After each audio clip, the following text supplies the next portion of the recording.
Story title: The Swamp's Revenge. Part 2. The quiet after was not calm. It was alert. Something deep inside processed it all. The swamp never rested. It took in everything. Blood and greed from the big meal sank into the dark mud. That mud held the memories now. Six eyes hid even deeper. They watched new forms take shape in men's dreams. They spotted the detective. He carried a special kind of light.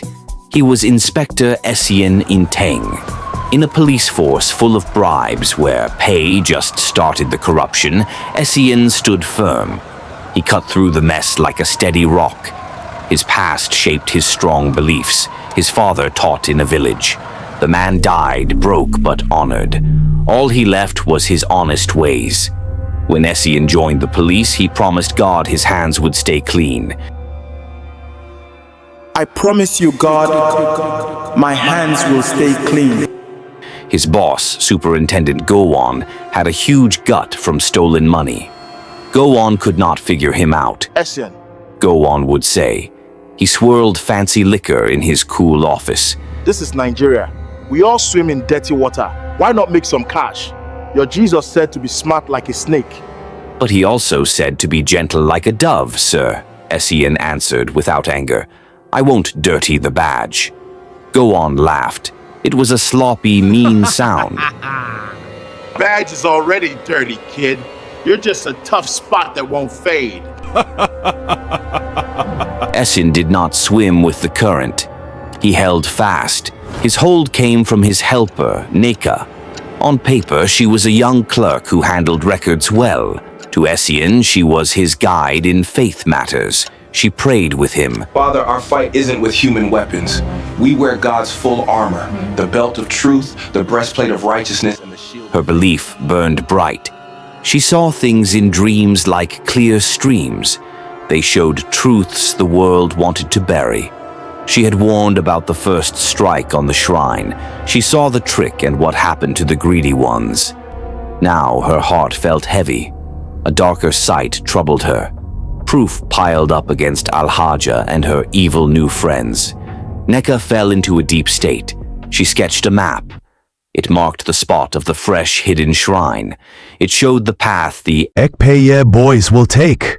It pictured their boss, Mario. His eyes looked like cold ash. Scars marked his skin.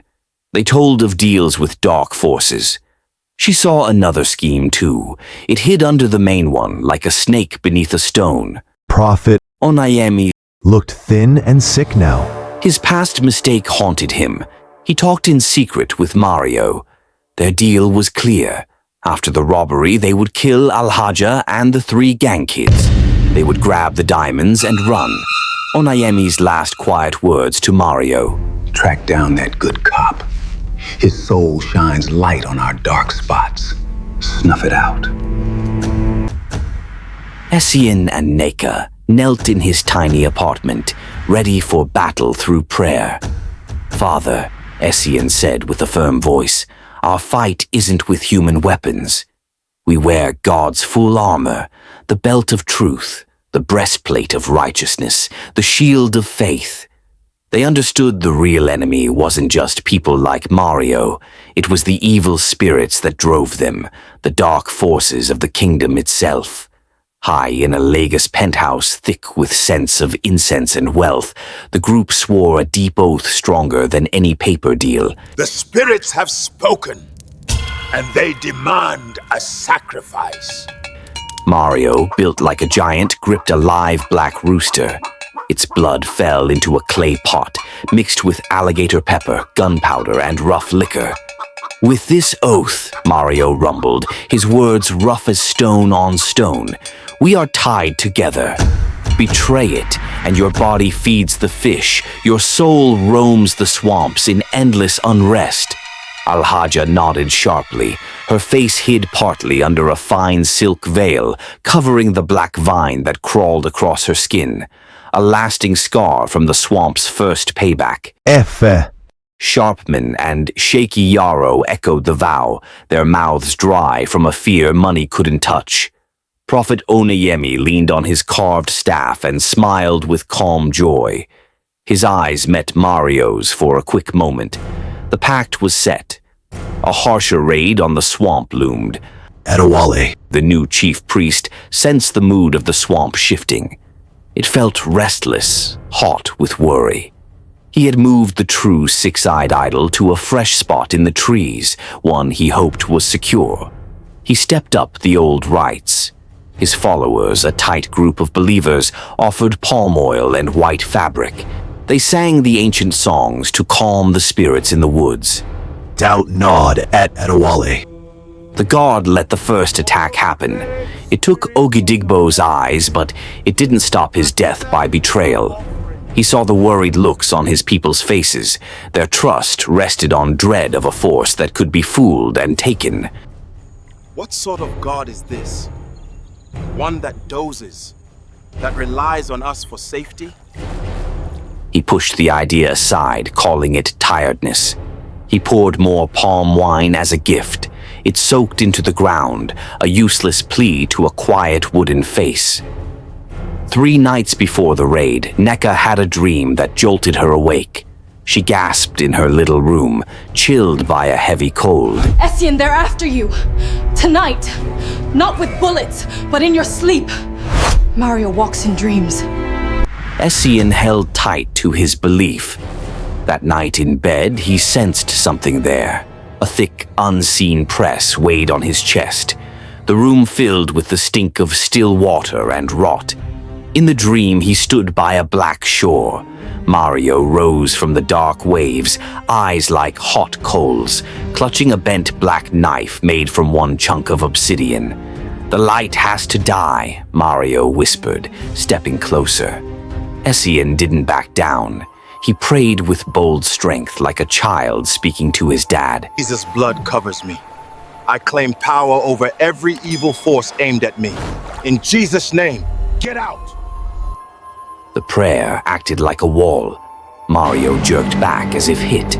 Then Nneka stepped from the shadows behind Essien. She shone with a gentle silver glow. She lifted her hand.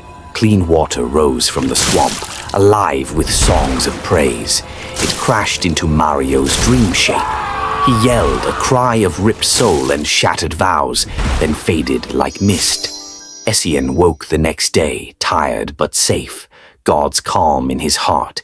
At work, word spread. Mario lay passed out in his spot, mouth foaming, babbling of a water woman and a fiery name that crushed his strength. Their first strike failed against a force his dark ways couldn't grasp. Furious and cornered, the group struck hard. They hit the swamp with anger fueled by fear and useless fury. We will do as you say.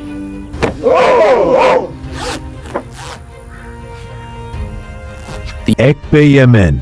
buzzed on local plants and fading evil charms, charged ahead. They tracked the new chief priest's new hiding place fast. Pulled there like by a smell. Noise and violence filled the air. Machetes clashed with old charms. Gunshots shattered the sacred quiet. Worshippers had arrived to protect their god with sticks and rocks. They fell without pity. Their songs became cries. Their belief broke like their flesh. Adewale. Battled like a lion. He called the swamp to rise, but a shot from A-face gun. hit his shoulder. He dropped to the ground. He held the dirt. He saw his people die for a wooden statue that offered no help. That's when Inspector Essien made his move. He hadn't planned to arrest anyone at first. He waited for the crime to happen. He wanted to catch them red-handed. His team came from the mangroves. There were a few officers he had prayed with. He trusted them. It's done. Drop your weapons in the name of the law. A tense pause followed. Then Prophet Onayemi spotted his opening. He yelled, "Now, Mario! For the diamonds! The god can't help!" Betrayal struck fast. Mario and his crew turned on Al-Hajj's fighters and the 3 street kids. The open space turned into a bloody mess. It showed the foolishness of chasing the same greed that trapped them all. Efe. The killer got killed by Mario's axe. Sharpman, the sneaky one, became a true ghost. A knife from a so-called friend stabbed his back. Yarrow made one last desperate choice. He jumped in front of a bullet aimed at the hurt Adewale. He died as the old shadow of his student days left his eyes. A brief calm settled on his face. In the chaos, Onayemi and Mario rushed to the secret spot. They seized the 6 diamonds. The gems shone bright. They pulsed with stolen old power. They ran to a waiting speedboat. The prize was theirs at last. Essien and his men pursued them. Bullets flew during the chase along the muddy shores. Mario fought hard, even without his magic. He kept them back. Onayemi climbed into the boat. He hugged the diamonds close like a kid. "Mario, hurry!" Onayemi called. The engine roared. Mario started to follow, but Essien aimed steady. It felt like heaven guided his hand. He shot clean, not at Mario, but at the bag of diamonds. The bag burst. The 6 bright stones flew through the air. They caught the moonlight one last time. Then they scattered into the dark, swirling water of the sea river. They sank deep, lost to men and the blind false god forever. Mario let out a wild roar of anger. All the blood promises, rituals, and deaths for nothing. He aimed his fury at the failed seer. "You and your weak god." He jumped into the boat. His hands grabbed the fake prophet's neck. But the swamp and the sea it joined weren't done judging. As the two fought, something broke the water near the boat. It wasn't a wave. It was a huge head, tough and leathery. Its mouth gaped like a cave from long ago. A low, deep groan spread over the water. It sounded like the earth mourning sin. The beast rose from the deep. It showed God's wild power. Its jaws snapped around Prophet Onayemi. It yanked him from Mario's hold. A short, cut-off yell of "Domin" escaped him. Then he vanished, swallowed whole. The creature dove back down. Bubbles spread on the surface. The man who dealt in spirits got taken by nature's force. It answered to no one. Mario stood frozen in fear. Essien cuffed him easily. He still whispered useless spells. His eyes squeezed shut as the cuffs clicked on. Dawn brought the true count. Al-Haja got caught. Her veil ripped off. A black vine now covered half her face, growing strong. She walked away quietly. The shadows whisper, but the chains hold tight. Mario sat in jail, his dark power shattered, his soul broken. The shadows bind me tighter than these walls. The diamonds were gone. Back in the depths, maybe to the water realm Onayemi once lied about fighting. The shrine faced its own end. As Essien's team helped the injured and listed the dead, an odd fire started in the holy trees. It wasn't normal. No spark began it. A green flame burst out. It ate the wooden idol, the 6-eyed mask, the offering pots, and the bodies of the dead. The heat felt wrong. It burned hot but stayed in place. No spread to nearby trees. This fire cleansed. It rejected from above. Essien and Nneka watched from afar. The blaze roared. For a second, Essien heard a sound like a relieved breath, as if a trapped soul broke free. The idols of nations are silver and gold made by men's hands. They have mouths but no words, eyes but no sight. Essien added. His heart ached from the loss but stood firm. Those who make them end up the same. All who trust them, empty, foolish. The fire turned the shrine and its followers to white dust. The grove stood bare and clean. The false watcher lay blind, mute, erased. Chief Priest lay in a man's arms from Essien's team. He took his last breath as the fire faded. His eyes opened at last to the error of serving something fire from its maker could destroy. Superintendent Gawon got arrested the next day. His bank funds locked. His dirty empire fell apart fast. Inspector Essien stood by the water's edge. Nneka stood with him. The swamp let out its soft, damp breath. It wasn't triumph. It was a long, bad dream ending. We know this. The big shadow lifted. The 6 eyes closed forever. Only the Lord's eyes mattered now. They searched the whole earth. They helped those whose hearts stay true to him. Essien and Nneka bowed their heads. They prayed not to the swamp, but for it. They asked Christ's light to reach its darkest spots.